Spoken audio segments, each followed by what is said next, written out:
Yan. Hi guys, good afternoon everyone guys. So, selfie muna tayo, kwento muna tayo 1 minutes. Pwede siguro 5 minutes guys, kasi alam nyo busy pa ako.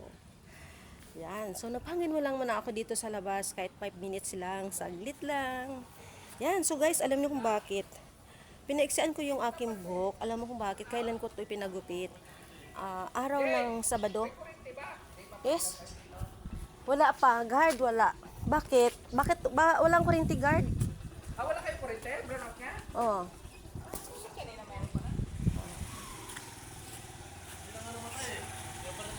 Oh.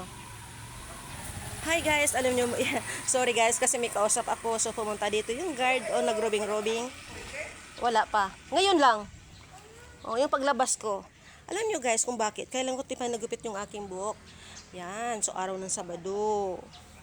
Dati, mahaba ang buhok ko dati, nagpapariban pa ako hanggang balakang. Pero ngayon hindi na. Pinaiksian ko na guys. Kasi gusto ko mag-ibang mukha naman. Mag-ibang namang aksyon yung aking mukha sa aking buhok guys. Alam niyo kung bakit? Ngayon maiksi na to siya guys. O pinaiksian ko yung aking buhok. Hindi to siya riban. Talagang ganyan. So dati kulot ang buhok ko. Pero ngayon hindi na. Yan. Yung buhok ko kasi guys. Pinaiksian ko. Kamusta ka naman dyan? Ha? Yan, so pinaksian ko yung aking buhok guys. Alam niyo kung bakit. Gusto ko lang kasi mainit ang panahon. Yan, so marami nagsabi na iba na-shock daw sila. Akala mo yung sino yung bagong kasama sa work dito. Ay, hindi ako yun. Ako ngayon, di ba? Hindi, joke. So, guys, pwede niyo akong i-add sa Facebook, Lourdes Embromo. Lourdes Embromo, yan. Ako yung isang vlogger na mahilig ako sa mga kwento. Bukod pa doon, mahilig sa kwento, mahilig din ako sa kanta. Yan, kagaya ng kanta na rock. Mahilig ako sa Nosi, Balasi. Yan, kagaya ng Laklak. Yan. Mahilig ako sa mga kanta ng ganyan mga rock, guys. Yun ang paborito ko, hindi ako isang laruan. Yan. So, siyempre, kanta lang yan, guys. So, wala namang masama yun. Kanta lang yun. Yan. Kasi, ibig sabihin, alam niyo kung bakit ako ay isang vlogger guys at mahilig ako sa mga kwento at marunong ako makisama. Minsan hindi mo maiwasan yung parang gusto mong sumungit. Pero ayaw ko kasi baka sabihin, no, ang sungit naman itong vlogger na to. Pero hindi ako ganun.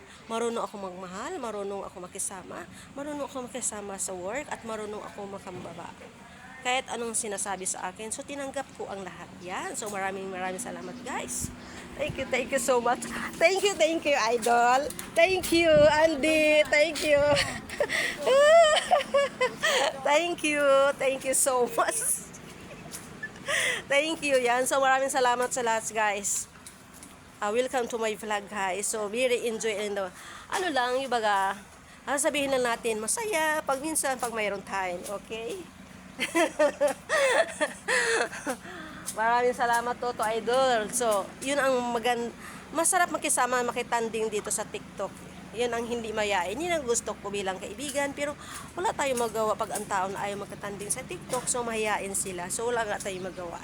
Ganun lang yun. Maraming salamat guys. Yan. Wait to do because I'm busy in the afternoon. Okay guys. Alright.